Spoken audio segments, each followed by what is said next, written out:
जब तक राज्यों के चुनाव हो रहे थे तब तक संकट तो यही था, हॉर्मुज तब भी बंद था, लेकिन तब पेट्रोल और डीजल के दाम नहीं बढ़े, एलपीजी के दाम नहीं बढ़े, सीएनजी के दाम नहीं बढ़े।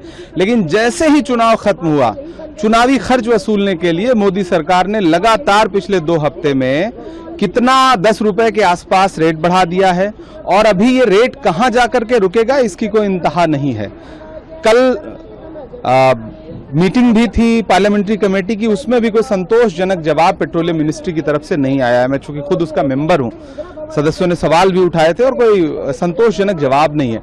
तो मुझे लगता है कि आने वाले वक्त में ये महंगाई कहां जाके रुकेगी और कौन जवाबदेही लेगा, सरकार का कोई नियंत्रण है बाजार पर या नहीं। जब तक क्रूड ऑयल का महंगा सस्ता था तब तक तो धन्ना सेठों को फायदा पहुंचाया गया। आज थोड़ी प्रॉब्लम आई है तो जनता से वसूली की जा रही है, जनता को लूटा जा रहा है। अब बकरीद को लेकर के लगातार रेस्ट्रिक्शंस दिए जा रहे हैं बीजेपी सीएम्स की तरफ से, चाहे वो यूपी के हों, बंगाल के हों, कि सड़कों पे नमाज नहीं पढ़ने का, खुले में सड़कों पे नमाज पढ़ता कौन है? ये फालतू का नैरेटिव बनाना बंद करे भारतीय जनता पार्टी।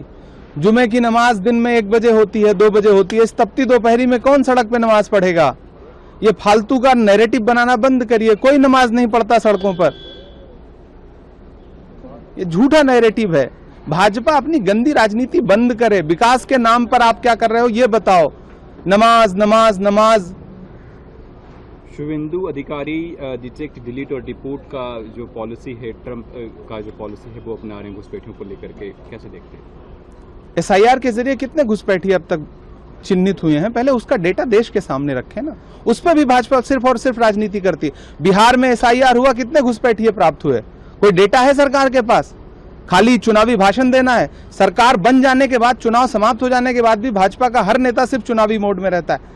प्रधानमंत्री विदेश में भी कहीं खड़े होते हैं तो चुनावी भाषण देते हैं। चुनावी भाषण मत दीजिए। अब आप मुख्यमंत्री बन गए हैं, आपकी कार्यप्रणाली क्या होगी? जेन्युइन बातचीत करिए। कर्नाटक को लेकर सर मैराथन बैठक जारी है, एक रूटीन बैठक है। मुझे लगता है बैठक के बाद आप संबंधित नेताओं से पूछेंगे तो ज्यादा बेहतर आउटपुट आपके पास